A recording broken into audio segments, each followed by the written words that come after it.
Avira Women's Day special offer 50% off on IUI IVF valid till 8th March. విద్యార్థుల భవిష్యత్తును మార్చేవి పోటీ పరీక్షలు. ప్రభుత్వ ఉద్యోగం కోసం కుటుంబం సరదా సందడి అన్ని వదిలేసి ఆర్థిక ఇబ్బందుల్ని తట్టుకొని నిరుద్యోగులు కష్టపడతారు. ఎన్నో సంవత్సరాలు యుద్ధం చేస్తారు. నోటిఫికేషన్ల కోసం కళ్ళు కాయలు కాసేలా ఎదురు చూస్తారు. తీరా నోటిఫికేషన్ వస్తే వాటిల్లో అక్రమాలు, పేపర్ లీక్లు ఫలితంగా కష్టపడి చదివిన వాళ్ళకి ఉద్యోగం రాక చీటింగ్ చేసిన వాళ్ళు ఉద్యోగం సాధిస్తున్నారు.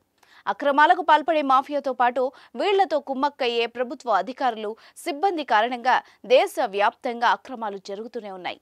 తాజాగా మరో భారీ స్కామ్ వెలుగు చూసింది. రాజస్థాన్ పోలీస్ పరీక్షల్లో అక్రమాలు జరిగినట్టు అధికారులు గుర్తించారు. ఏకంగా 15 మంది ట్రైనీ ఎస్ఐలను అరెస్ట్ చేశారు. ఆశ్చర్యపోయే విషయం ఏంటంటే ఈ అక్రమాలకు పాల్పడిన వాళ్లలో బ్యాచ్ టాపర్ కూడా ఉండడం విశేషం.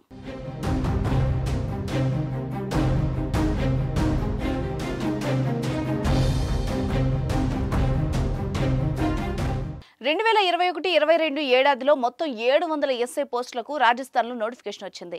దానిలో ఉద్యోగం సాధించిన వాళ్ళకి పోలీస్ అకాడమీలో శిక్షణ అందిస్తున్నారు. అయితే గత నెల 29న పోలీస్ పరీక్షల్లో లాబింగ్ చేసి ఉద్యోగం ఇప్పించిన మీటింగ్ మాఫియా వ్యక్తి పోలీసులు పట్టుకోవడంతో అసలు విషయం బయటపడింది. తీగలాగితే మొత్తం డొంకంతా కదిలింది. దీంతో ఎస్ఓజీ పోలీసులు రాజస్థాన్ పోలీస్ అకాడమీకి వెళ్లి ఆరోపణలు ఎదుర్కొంటున్న 12 మంది ట్రైనీ ఎస్ఐలను అరెస్ట్ చేశారు. వాళ్లతో పాటు కిషన్ గఢ్ కు చెందిన ఒక మహిళా ట్రైనీ ఎస్ఐను, సంచోర్, బార్మర్ ప్రాంతాలకు చెందిన మరో ఇద్దరిని వాళ్ల ఇళ్లకు వెళ్లి పట్టుకున్నారు.